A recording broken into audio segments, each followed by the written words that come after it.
Iran Israel युद्ध के बीच में भारत में एलपीजी और डीजल पेट्रोल की किल्लत अफवाह चल रही है और जमाखोरी करने वालों के खिलाफ सरकार ने कड़ी कार्रवाई के निर्देश दे दिए हैं। और न्यूज 18 के मैनेजिंग एडिटर अमीश देवगन की आपको खास रिपोर्ट दिखाते हैं। अटल पथ डटा, अजय भारत का रथ, मुश्किलें हैं हजार, होगी जीत फिर एक बार। ये कहानी भारत की है, मेरे भारत की, आपके भारत की। किसने कहा परेशानियां नहीं है, किसने कहा चुनौतियां नहीं है, किसने कहा परेशानियों को भारत के लोग हरा नहीं सकते। यकीन ना हो तो हमारे इतिहास को देख लीजिए जनाब, साफ साफ दिखेगा। भारतीय ना मुश्किल हालातों से डरते हैं और ना ही चुनौतियों से कभी घबराते हैं। हमें चिंता केवल उन दीमकों से होती है, उन जयचंदों से होती है जो हमारे बीच रहते हैं लेकिन अफवाह की आग को सुलगाने का कोई मौका नहीं छोड़ना चाहते। आपने कभी ना कभी गिद्ध के बारे में जरूर सुना होगा, सुना नहीं होगा तो देखा होगा। गिद्धों का उत्सव हाहाकार की नींव पर होता है, फिर भले ही हाहाकार उनके अपने ही घर में क्यों ना मचा हो। युद्ध वाली आग कहां दिल्ली से 8000 किलोमीटर दूर तेहरान में लगी है, उस आग का हाहाकार ईंधन वाले हाईवे यानी स्ट्रेट ऑफ हॉर्मुज से में मचा है और गिद्ध यहां भारत के आसमान में मंडराने लगे हैं, घूमने लगे हैं। और कैसे घूमने लगे हैं आपको पता तो लग ही गया।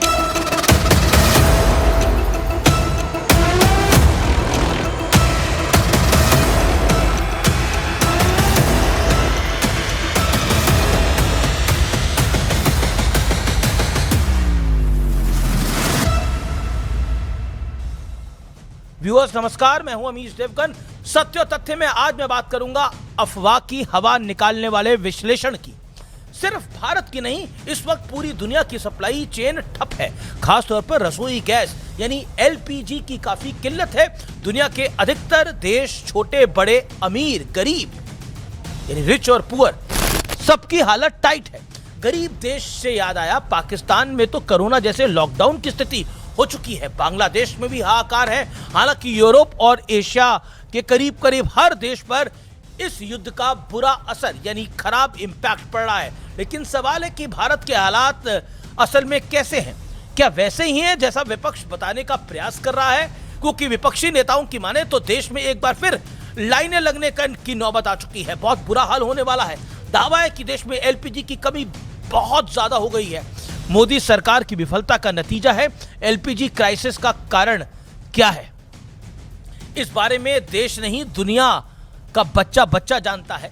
आपको भी पता होगा। इसके बावजूद अगर कोई बेतुकी बातें कर रहा है तो इसका मतलब यह है कि वो सिर्फ अपना उल्लू सीधा करना चाहता है, या उल्लू सीधा करने से मतलब अपनी राजनीति को करना है। क्योंकि मोदी सरकार के पास ऐसी कोई अदृश्य शक्ति तो है नहीं कि वो एलपीजी वाले जहाज को स्ट्रेट ऑफ हॉर्मुज से उड़ाकर भारत तुरंत ले आए। क्या पूर्व प्रधानमंत्री स्वर्गीय मनमोहन सिंह के पास ऐसी कोई शक्ति थी? क्या राजीव गांधी जी के पास ऐसी कोई शक्ति थी? क्या सोनिया गांधी और मनमोहन सिंह के पास ऐसी कोई शक्ति थी? जवाब है नहीं। क्योंकि 2013 में इकोनॉमिस्ट प्रधानमंत्री सरकार ने रात 8 बजे के बाद देश भर के पेट्रोल पंप बंद करने का प्लान बनाया था, याद है ना आपको, ताकि खपत को कंट्रोल किया जा सके और इंपोर्ट बिल कम किया जा सके। सोचिए, जो सरकार ऐसी सोचती थी अपने काल में, जबकि कांग्रेस की सरकार ने ऐसा सोचा था, और वो आज कैसा सोच रहे हैं। 2012 में मनमोहन सिंह ने पेट्रोल डीजल के बढ़ते दामों पर कहा था पैसे पेड़ पर नहीं उगते हैं। 2013 में एक एलपीजी सिलेंडर की कीमत 1200 रुपए के पार पहुंच गई थी। 1991 के खाड़ी युद्ध के दौरान क्या हुआ था? उस दौर में भारत का स्ट्रैटेजिक ऑयल रिजर्व केवल 3 से 10 दिन का था और तेल की कीमतों में 140% का इजाफा हुआ था। 140% rise. Here it very loud and clear. अब सवाल है कि हमारी स्थिति असल में है कैसी? क्या वाकई रसोई गैस पर ताला लगने की नौबत आ गई है, या फिर रसोई पर ताला लगने की नौबत आ गई है? सत्य और तथ्य है, खाड़ी युद्ध के दौरान भारत का स्ट्रैटेजिक ऑयल रिजर्व 70 से 75 दिन का है। अभी तक तेल की कीमतों में ₹1 बढ़ा नहीं है। इसके साक्षी आप हैं, आप जानते हैं। एलपीजी का ऑपरेशनल स्टॉक लगभग 15 से 20 दिनों तक का ही रखा जाता है और वो है, और इतना रिजर्व हमारे पास इस समय मौजूद है। इसमें कोई कमी नहीं आई है। इसके अलावा घरेलू प्रोडक्शन में भी 10% के इजाफे का आदेश नरेंद्र मोदी की सरकार दे चुकी है। लेकिन सरकार को यह याद रखना होगा कि ईरान अमेरिका युद्ध 20 दिन के बाद भी जारी रह सकता है। लेकिन अगर विपक्ष को संतुष्ट रखने के लिए फ्लॉलेस सप्लाई चालू रखी गई तो वाकई रसोई पर ताला लग जाएगा। जैसा विपक्ष चाह रहा है, वो कह रहा है फ्लॉलेस सप्लाई करिए, रसोई पे आपकी ताला लग जाए। और आज थोड़ी कड़ाई सख्ती बरती जा रही है। कुछ परेशानियां तो होंगी ही और भी हो रही हैं और हो भी रही हैं, इससे कोई इंकार नहीं कर सकता। दर्शकों, हमारे घरों में क्या होता है, अगर किसी महीने बजट के नाम पर ज्यादा पैसे खर्च हो जाएं तो अगले महीने कोशिश की जाती है कि खर्च पर काबू किया जाए, ताकि हर महीने का एवरेज लगभग औसतन सेम बना रहे, ताकि बाकी खर्चों में से किसी तरह की कमी पेशी ना करनी पड़े। लेकिन ये बातें राजघरानों पर लागू नहीं होती है। ये बातें सोने के चम्मच लेकर जन्मे बच्चों को समझ नहीं आएंगी। ये बातें उन्हें समझ नहीं आएगी जिन्हें आदेश देने की आदत हो। लेकिन बीते 12 सालों में आदेश छोड़िए, उनकी बातें सुनने वाले भी कोई नहीं बचे हैं। ये बातें उन्हें समझ नहीं आएंगी जो सरकारें बनाने और गिराने के लिए ताकत रखते थे, जिनके हाथों में सीईसी, सीजीआई, सीवीसी सबकी लगाम होती थी। लेकिन अब उन्हें नियम और कानून मानने को मजबूर होना पड़ गया है।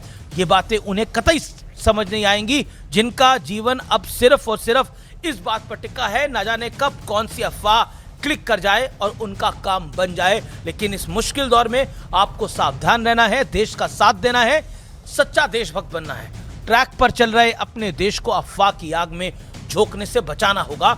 देश के प्रधानमंत्री नरेंद्र मोदी ने आज 140 करोड़ लोगों के लिए बहुत बड़ा मैसेज दिया है, और वो मैसेज है और एक तरह से मैं ये भी कह सकता हूं कि वो एक आह्वान भी है। सुनिए जरा। आज युद्ध के समय कांग्रेस लेफ्ट और उसका इकोसिस्टम देश में पैनिक क्रिएट करने में, भय पैदा करने में पूरी ताकत खपा रहे हैं। मैं देशवासियों को कहूंगा, कांग्रेस लेफ्ट और इनके इकोसिस्टम द्वारा फैलाई जा रही अफवाहों से सतर्क रहे, सावधान रहे। प्रधानमंत्री नरेंद्र मोदी की दूरदर्शिता का अंदाजा इस बात से लगाइए, उन्होंने वर्षों पहले भांप लिया था कि आने वाले दिनों में दुनिया को बायपोलर होना होगा और इसके लिए हमें अपने ईंधन के सोर्सेस को डाइवर्सिफाई करना होगा। यही वजह है कि मोदी सरकार के दौर में आज भारत 40 देशों से अपनी ईंधन रिक्वायरमेंट को पूरा करता है। पहले ऐसे देशों की संख्या सिर्फ 25 से 26 होती थी, लगभग 27 तक गई है। लेकिन दर्शकों, अब आपको देश हित की 3 बातें ध्यान में रखनी है, नोट करिए और इसको रिकॉर्ड भी करिए। किसी व्यक्ति या व्यक्तियों को सिलेंडर की होर्डिंग करते पाएं तो तुरंत पुलिस को सूचना दें। ऐसा संभव है कि गैस सिलेंडर लेने पहुंचे लोगों के बीच कुछ पॉलिटिकल एक्टिविस्ट घुस जाएं और स्टेज हंगामा खड़ा करने का प्रयास करें। इन लोगों से बचना है और इन्हें पकड़ना है वहीं पर। तीसरी बात यह, सोशल मीडिया को इस्तेमाल करते हुए सतर्क रहें, वहां अफवाह गैंग सक्रिय है। सही सोर्स से सही जानकारी हासिल करें।